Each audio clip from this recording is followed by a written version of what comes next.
Here's another pearl of wisdom, and this is very relevant around here if you're riding your bicycle.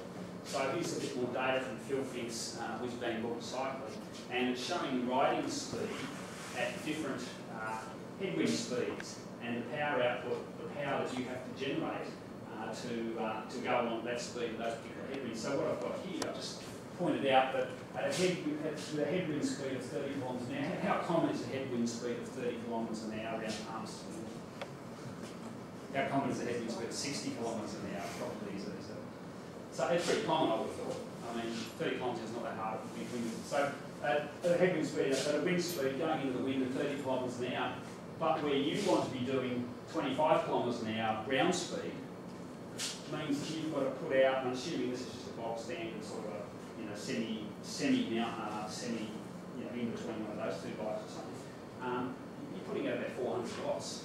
Now, the world hour record is, well, certainly I don't know the world hour record, but probably is a guy on a really,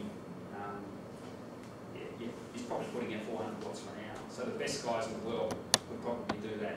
But that's about it. Just riding on 25 km an hour into a headwind on a bicycle. You can see what I'm trying to get at there is how much difference a headwind makes. So like all good cyclists, you try and avoid a headwind, and the way you do that is by going up and looking which way the windmills are going that day and deciding to take your route so that ideally you avoid all the wind, which is not possible because Murphy's Law says you're either the headwind on the way out, headwind on the way back. But try and avoid the wind because it just makes life much more comfortable and you enjoy your riding more. If you can't do that, you know there's wind and you're going out and back, go into the wind first.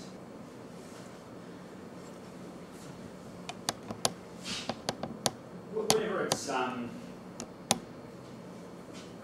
you're riding, or in fact when you're doing any exercise, your heat, the heat that's like a car, the heat that warms you up, your body heat's generated from the work that you're doing. So the harder you do work, physical work, the harder your intensive exercise, the more heat you produce, just like your car heats up quicker if you're going harder. So when you're riding up a hill, generally you're going pretty hard, you produce a lot of heat. As well as that, there's relatively little headwind, so there's relatively little convective heat loss. So when you ride up a hill, even on a cold day, so if anyone went riding this morning up the track or something like that, even though it's 5 degrees, probably they could have just had a thermal and just zipped down into their cycling top and they would have been fine. As soon as they turned around and went back down, just with that level of clothing on, they would have been in trouble because the rate at which they're doing work vastly drops going downhill. Sometimes you're not doing anything, just sort of, free-wheeling.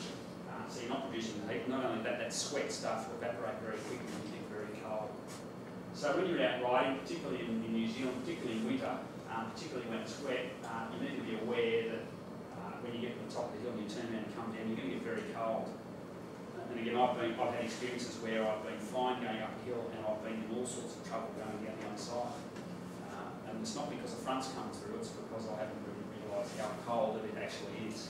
And on your hands, and if you can't feel the brakes going down the hill, you're in trouble. So gloves, have them in your pocket when it's cold. A trick that I use is I don't go to a great expense, but if it's really cold, I have a jacket.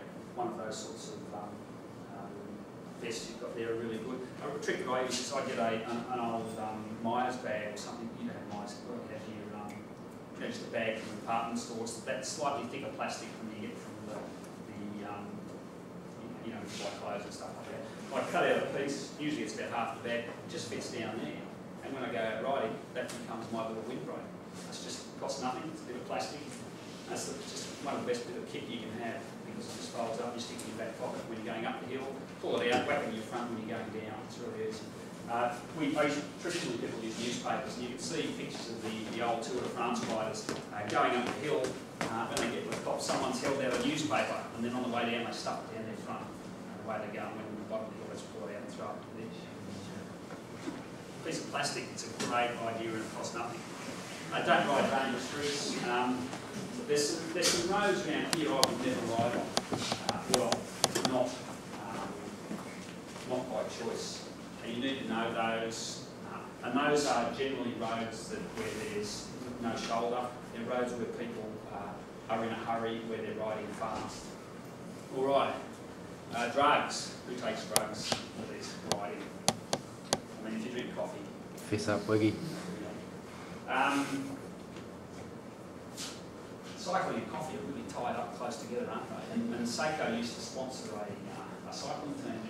And in fact, one of the pleasures of riding a bicycle is going out with the group in the morning and coming back to the coffee shop.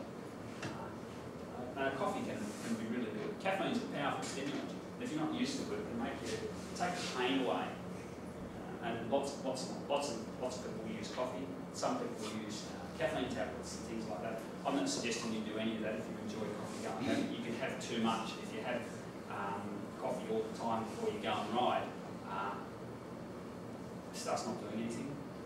So a good time to have caffeine if you're going to do something is halfway through a really long ride, take the edge off a bit of soreness, or before your big tour, mountain tour around the lake or something like that. Caution. What caffeine does is it takes the pain away and gives you a bit of an adrenaline rush, and it tends to make you go a bit harder than you otherwise would. So if you're going to have a big couple of strong black coffees before you do round the lake and you haven't done that before, be very wary, because you're going to feel really good for the first half. But what's going to happen is you're going to chew through your energy a lot quicker than you think, and you'll come to a grinding halt at some point. I know when I've had cups of coffee before races and things like that, I feel like I ride like 10 men. But when I come to grief, it's like there's a big puff of smoke that comes out, and that's it. And the idea is to time you've either got to have your coffee in your back pocket, or just only have coffee before races, not too long. That's just be a little bit wary about that. Enjoy your coffee. Okay. I'm going to spend a little bit of time now. I haven't much time left, and I want to have time for questions talking about getting fit. And that's a whole. It's not a talk. There's many hours of talks in just relatively simple getting cycling fit. There's a few things that are worth talking about. The easiest way to get fit is to ride to work, because most of us have to go to work, and if it's a ride, or you're forced to ride your bicycle, you're going to get fit, and not only that, you save money.